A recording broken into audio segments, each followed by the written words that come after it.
Adam Sandler. The name just makes you smile, right? Or at least expect something funny to happen. He was born on September 9th, 1966, in Brooklyn, New York, a place with a lot of energy. His full name is Adam Richard Sandler. His parents were Judy and Stanley Sandler. His mom was a nursery school teacher, and his dad was an electrical engineer. They were a Jewish family. Brooklyn in the 60s was a vibrant, bustling place. It was a great place to grow up, full of characters.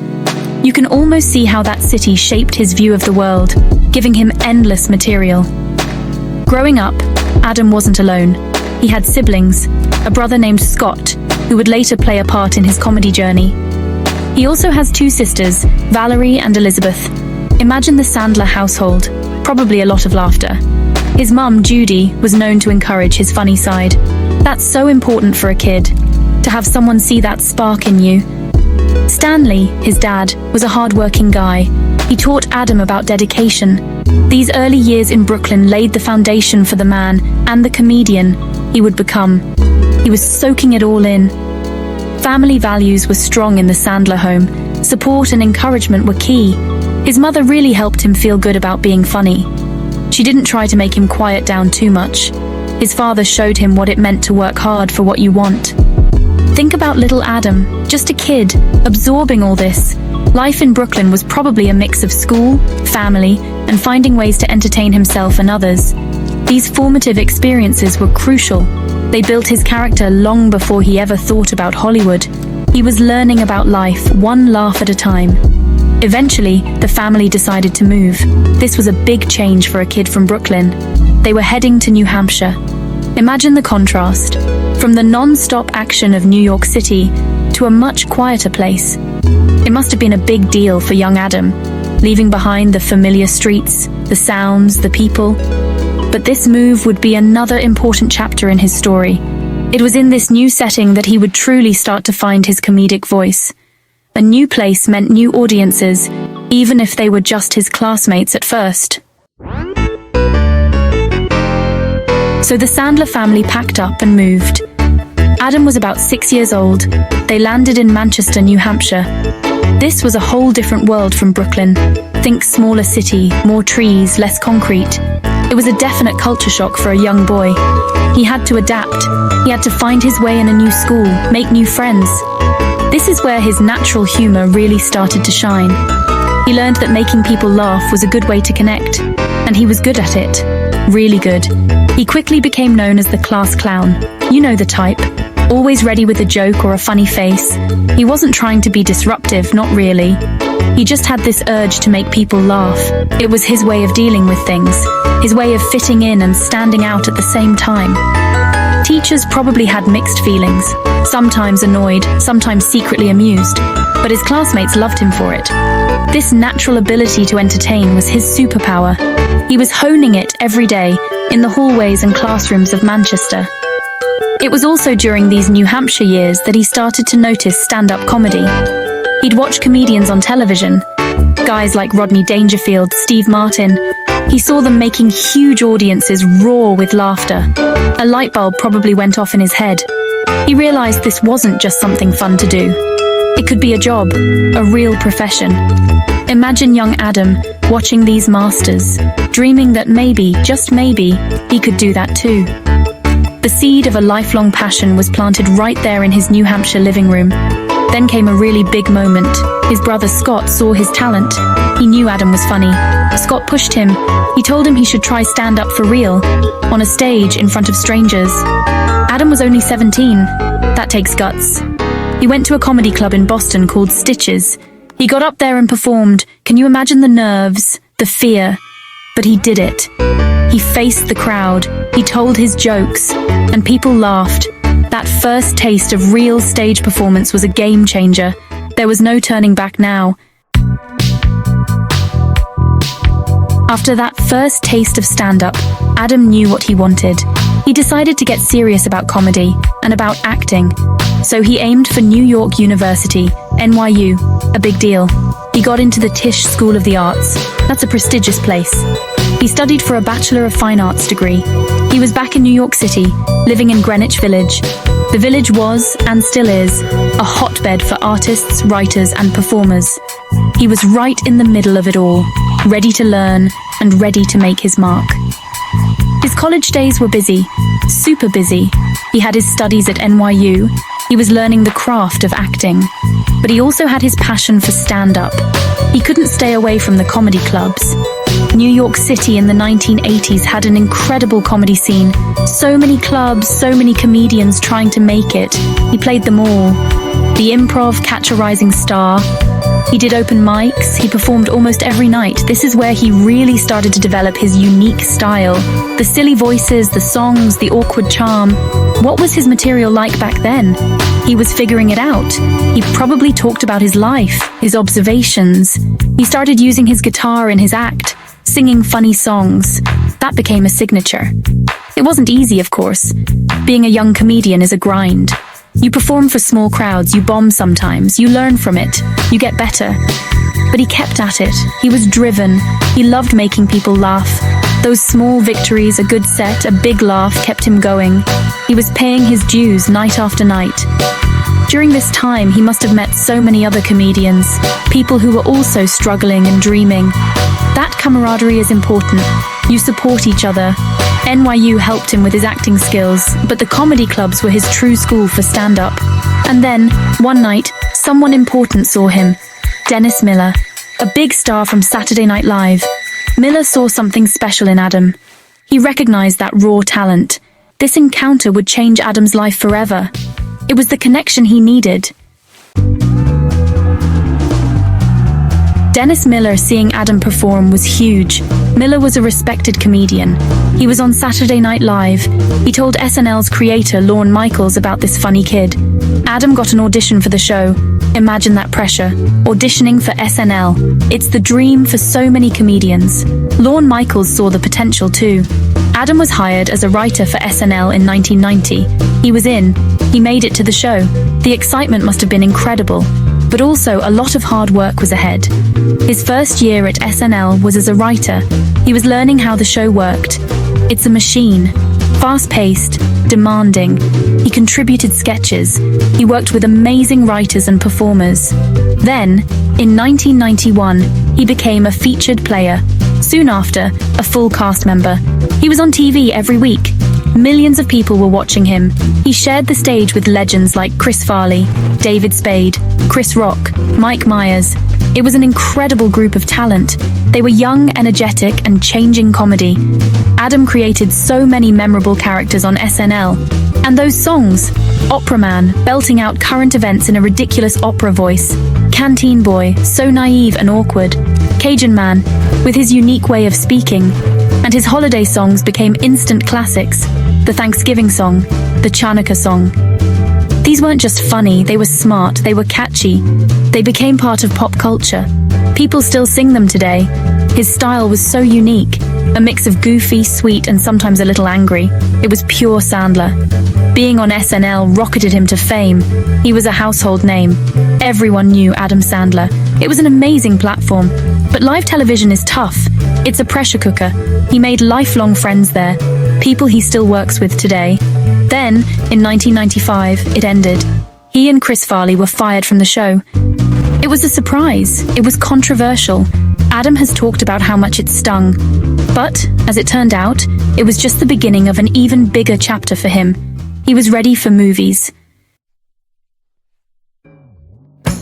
Section 5. From SNL to silver screen, big laughs, big movies. Getting fired from SNL could have been a major setback. For some, it might have been the end of a dream, but not for Adam. He was determined. He wanted to make movies.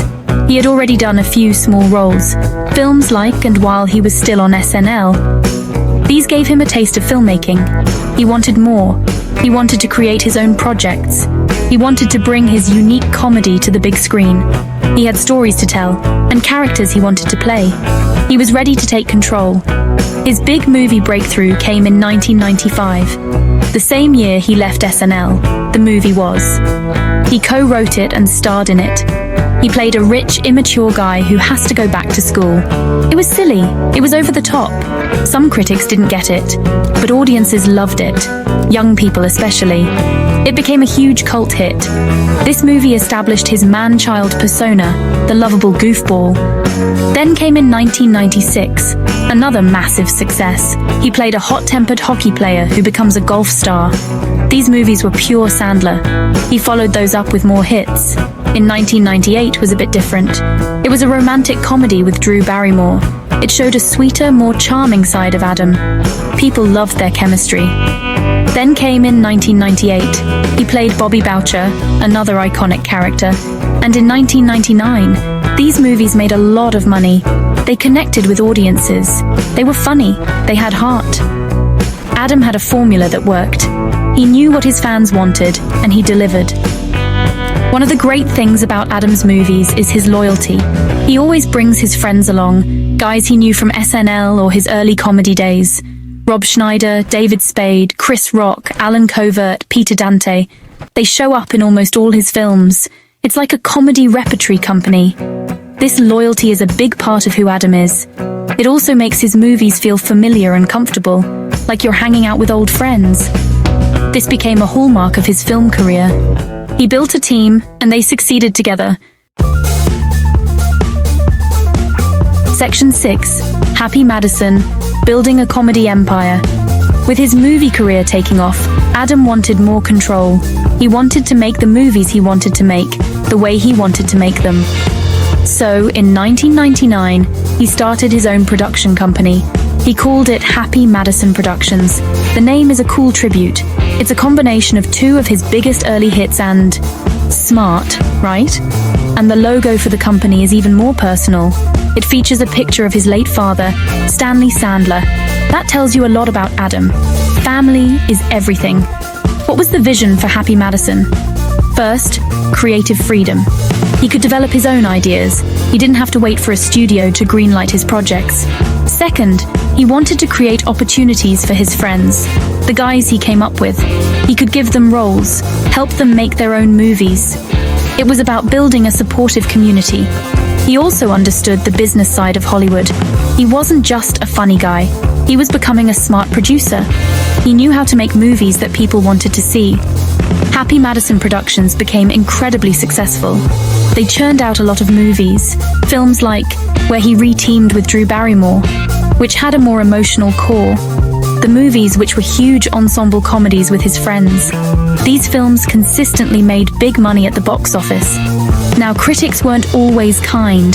Some reviews were harsh, but audiences didn't care. They loved Adam Sandler movies. They knew what they were getting, and they kept showing up. That's a powerful connection. The Happy Madison brand became very recognizable. You knew what to expect. There would be silly humor. There would be recurring gags. You'd see familiar faces from Adam's comedy crew. The movies were often set in everyday places. They usually had a lot of heart, even amidst the craziness. The company built a strong identity. It showed that Adam wasn't just a movie star, he was a mogul. He built a comedy empire on his own terms. And it has lasted for decades in a very tough business. That's impressive. Section 7. Beyond the goofball, serious Sandler shines. For years, Adam Sandler was the king of goofy comedy. His fans loved him for it. But actors, real actors, often want to stretch. They want to try new things. Adam was no different. He wanted to explore different kinds of roles. He wanted to show he could do more than just make people laugh. Stepping into serious, dramatic acting is risky, especially when you're so famous for one thing. Audiences might not accept it. Critics might be skeptical. But Adam was brave enough to try. He wanted to challenge himself. His first big step into serious territory was a movie called. This was in 2002. It was directed by Paul Thomas Anderson, a very respected filmmaker. Adam played a lonely man with serious anger issues who finds love. It was a complex role, and he was amazing in it. Critics were blown away. They praised his performance. They saw a depth and vulnerability they hadn't seen before. This movie really opened people's eyes. It showed that Adam Sandler, the comedian, was also a gifted dramatic actor. It was a turning point.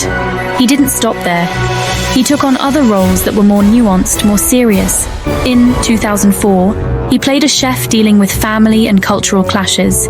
In 2007, he played a man devastated by the loss of his family on 9/11. That was a powerful performance. Then there was in 2009, which I actually wrote and directed. He played a famous comedian facing a serious illness. It had humor, but also a lot of drama. He was fantastic. And in 2017 for Netflix, he again earned rave reviews. But the role that really cemented his status as a brilliant dramatic actor was in. That came out in 2019. He played a gambling-addicted jeweler in New York's Diamond District. The movie was intense. His performance was electrifying. He was almost unrecognizable, so raw, so desperate. He received widespread critical acclaim. Many people thought he deserved an Oscar nomination. Proved without a doubt that Adam Sandler is one of the most versatile actors working today. He can make you laugh hysterically, and he can break your heart. Section 8. Netflix and Chill the Streaming King. The movie business is always changing. It never stays the same. The rise of streaming services like Netflix was a huge shift.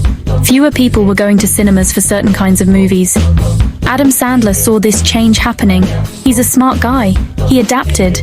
In 2014, he signed a massive deal with Netflix. He agreed to make several original movies exclusively for their platform. This was a big move. It showed that major stars were embracing streaming, and it was a huge win for Netflix. They got Adam Sandler. Since that first deal, Adam has made a lot of movies for Netflix, and people watch them. A lot of people. Films like, which was a Western comedy, where he played a talent manager in the 90s. A comedy whodunit with Jennifer Aniston was a huge hit for Netflix. Then there was a fun, spooky comedy. These movies often became the most watched films on Netflix when they were released. They reached a global audience. Millions of subscribers around the world could watch a new Adam Sandler movie from their couch. The Netflix movies often have that classic Happy Madison feel. They feature his friends. They have the silly humor his fans love. Netflix gave him a lot of creative freedom, and the financial arrangement was clearly very good for him. It was a smart partnership. He could keep making his kind of movies for his dedicated fan base on a new, modern platform. He didn't have to worry about box office numbers in the same way. He just had to deliver movies that Netflix subscribers would enjoy. And he did, over and over again. More recently, he's had even more success on Netflix. Released in 2022, was a fantastic sports drama. He played an NBA scout. It got great reviews and showed his serious acting chops again. Then, in 2023, the animated movie where he voiced an old lizard was a massive hit with families. He also released a stand-up special on Netflix. It was brilliant, funny, personal, and with great songs. It showed he's still at the top of his game in stand-up too. Adam Sandler isn't just a movie star, he's a streaming king. As of 2025, his Netflix deal continues to be a benchmark. Section 9. The Sandler Legacy, More Than Just Laughs. When you look back at Adam Sandler's career, it's truly remarkable. He started as a class clown in New Hampshire. He honed his craft in New York comedy clubs. He became a superstar on Saturday Night Live. Then he conquered Hollywood with his own unique brand of movies. He built a production empire. He even proved himself as a serious dramatic actor. It's an incredible journey. His humor is often silly, sometimes a bit juvenile, but there's usually an underlying sweetness. He brings genuine joy to millions of people around the world. That's a powerful thing. Beyond the fame in the movies, Adam Sandler is known for being a good guy, a family man. He married Jackie Titone in 2003. They have 2 daughters, Sadie and Sunny. He clearly adores his family. You often see them making cameo appearances in his movies. It's a sweet touch. Despite his enormous success, he seems incredibly grounded. You see pictures of him playing basketball in a local park, wearing baggy shorts and a t-shirt. He doesn't act like a typical Hollywood superstar. He seems like a regular, decent person who just happens to be incredibly famous and talented. His loyalty to his friends is legendary. The group of actors and comedians he works with over and over again. It's like a family. Rob Schneider, David Spade, Kevin James, Alan Covert, and many others. He gives them opportunities. He supports them. That says a lot about his character. In an industry that can be very cutthroat, Adam has built a career on friendship and collaboration. He's also known for his charitable work, though he often does it quietly, without seeking attention for it. He gives back to the community in many ways. So, what is Adam Sandler's lasting impact? He's influenced a whole generation of comedians. His songs, his SNL characters, his movie lines, they are iconic. They are part of our pop culture. Think about You Can Do It or any of his funny songs. He created a unique comedic voice that resonated with millions. He found his own path to success and stayed true to himself. In 2023, he received the Mark Twain Prize for American Humor, a huge honor. It recognized his incredible contribution to comedy. Adam Sandler is more than just a funny guy. He's a comedy king, a respected actor, and by all accounts, a genuinely good human being.